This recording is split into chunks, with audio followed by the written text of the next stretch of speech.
Alright, welcome to mini podcast format topics. We're going to talk about anime.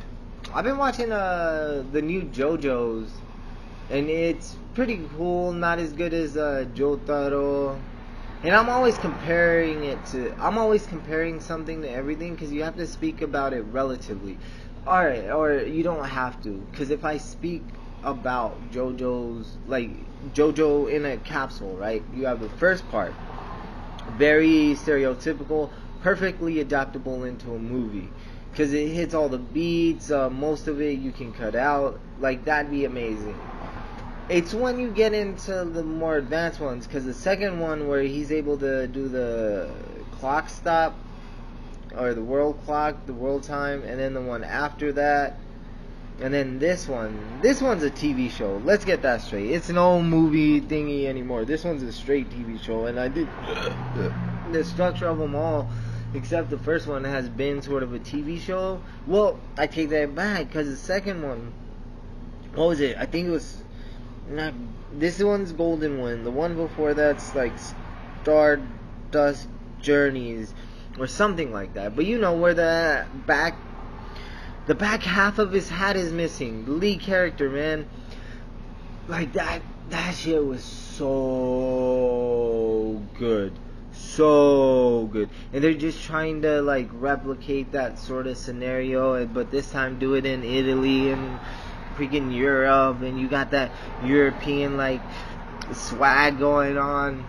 I don't like it. Yeah, I like it, but yeah, más o menos. There was another one that I was watching, which was the Golden Kamuy, which it would be a perfect TV show.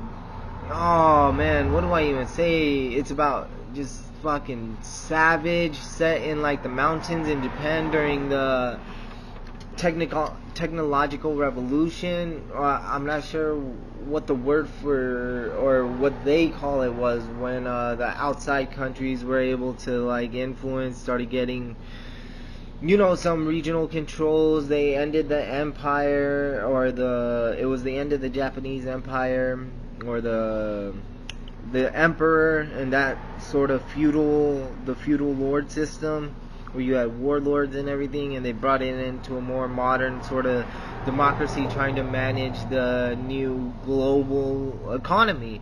Because if they didn't, or at least I think if they hadn't have done that, they would have been colonized by another country. But back to Golden Kamuy.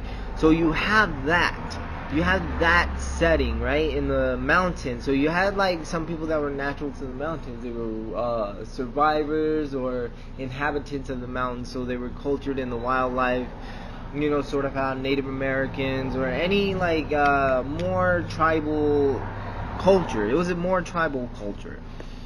And I think it was the Anui, if I remember correctly. The Anui, Anoi, Anoi. Well, the little girl protagonist, savage imperial soldier who's just like a roaming samurai. He encapsulates that feel, because he's just there to fight, and they call him the immortal Shugu. I can't remember his name. God, I'm so sorry, anime. I really am, because I do treasure everything that you guys do. Everything. And I want to bring it to American mainstream, which by in turn world mainstream, to show how much better the world, not better, relatively to me. I think it's cooler than a lot of the stuff coming out right now. And the way that Hollywood is adapting animes right now is bukaka.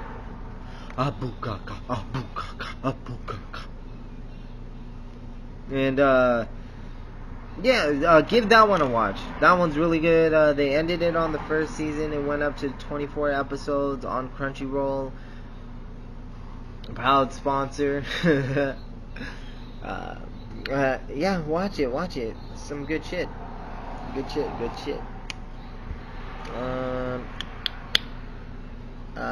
Yeah, later. Yeah, that's it. 5 minutes.